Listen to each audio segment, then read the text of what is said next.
Spectacular crash tests to increase air safety are made public for the first time.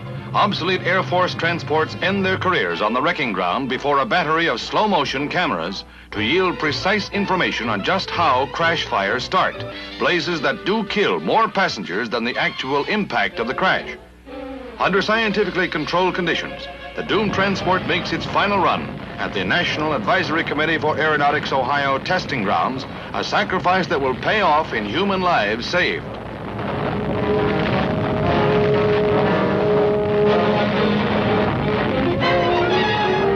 The fuel tanks rip open and a deadly blaze results.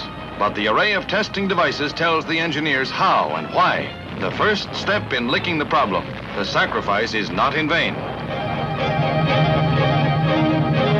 Another test under the same conditions, but this time, newly developed fire control devices have been installed to inert or damp out the causes of the crash fire, and it's snuffed out before it starts. These new safety devices are too bulky and heavy for general use now. Months, perhaps years of development lie ahead, but the goal is already in sight.